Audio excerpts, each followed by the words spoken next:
नमस्कार। 4 जून को क्या होगा ये तो अभी भविष्य के गर्त में है, लेकिन इतना तो तय मानिए कि पावर स्टार पवन सिंह काराकाट संसदीय निर्वाचन क्षेत्र में आंधी ला दिए हैं और इस आंधी में कितने प्रतिद्वंदियों के पांव उखड़ेंगे ये 4 जून को पता चल पाएगा। लेकिन अभी काराकाट संसदीय निर्वाचन क्षेत्र में क्या नज़ारा दिखाई पड़ रहा है मैं आपको तस्वीर के माध्यम से दिखाने की कोशिश कर रहा हूं।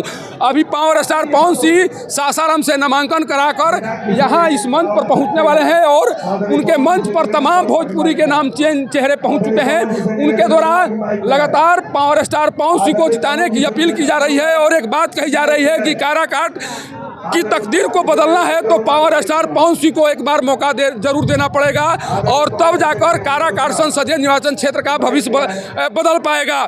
जो नज़ारा है उस नज़ारे को मैं कैमरे के माध्यम से बार बार दिखाने की कोशिश कर रहा हूं। कल इसी मैदान में तेजस्वी प्रसाद यादव भी आए हुए थे, जो इंडिया गठबंधन के प्रत्याशी हैं, उनके समर्थन में एक तरह से अपील करने के लिए और इसी ग्राउंड में उनके द्वारा जनसभा की गई थी। लेकिन जो नज़ारा यहाँ पर दिखाई पड़ रहा है उस नज़ारे ने बता दिया है कि 1 जून को क्या होने वाला है। क्योंकि जिस तरह से अभी सासाराम से लेकर कोढ़ी गोला तक केवल और केवल भीड़ दिखाई पड़ रही है, केवल और केवल उनके समर्थक दिखाई पड़ रहे हैं।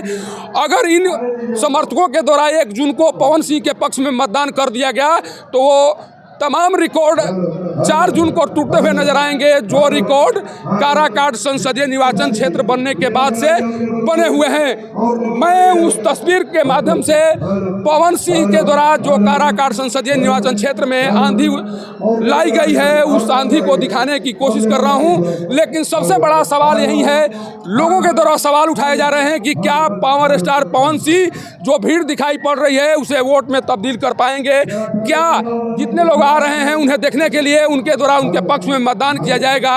ये सबसे बड़ा सवाल है और इस सवाल का जवाब 1 जून को मिलेगा, जब मतदाता मतदान करेंगे और 4 जून को जब परिणाम आएंगे तब पता चलेगा कि पावर स्टार पवन सिंह के साथ घूमने वाले लोगों के द्वारा किस तरह से उनके पक्ष में मतदान किया गया, या फिर केवल चेहरा दिखाकर मतदान करने के समय अपना मत बदल दिया गया और उनके द्वारा कुछ ऐसे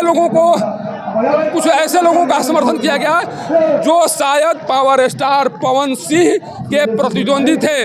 मैं अभी देखिए लगातार यहाँ पर तमाम सेलिब्रिटीज हैं, उनका आने का सिलसिला जारी है और भोजपुरी के तमाम दिग्गज इस मैदान में पहुँच चुके हैं केवल और केवल पावर स्टार पवन सिंह को समर्थन करने के लिए। यहाँ पर अनुपमा यादव आई हुई हैं, अंकुश राजा आए हुए हैं, इसके बाद गोपाल राय आए हुए हैं। तमाम वो चेहरा आपको मंच पर दिखाई पड़ रहा है और इस चेहरे के माध्यम से पावर स्टार पवन सिंह भी चाह रहे हैं कि काराकाट संसदीय निर्वाचन क्षेत्र में कुछ इस तरह की स्थिति बना दिया जाए जिस स्थिति को कभी लोगों ने न देखा होगा न कभी सुना होगा, और इसीलिए इनके द्वारा इस तरह का कार्य किया जा रहा है। और सासाराम में जो नामांकन के समय भीड़ दिखाई पड़ी उस भीड़ को देखकर पावर स्टार पवन सिंह पूरी तरह से गदगद नजर आ रहे थे।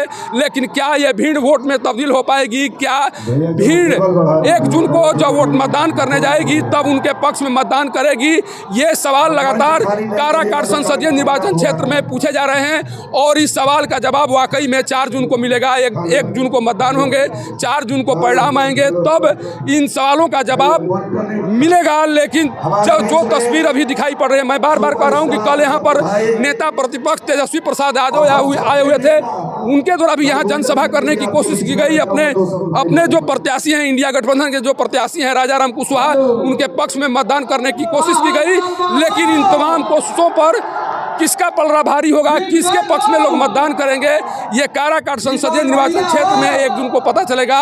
लेकिन इस तस्वीर के माध्यम से देखिए कि किस तरह से लोग या तो पवन सिंह को देखने के लिए या उनके समर्थन में यहाँ पहुँच रहे हैं और यहाँ का नज़ारा बता रहा है कि काराकाट संसदीय निर्वाचन क्षेत्र में पवन सिंह ने आंधी ला दी है और इस आंधी में कितने प्रतिद्वंदियों के पांव उखड़ते हैं।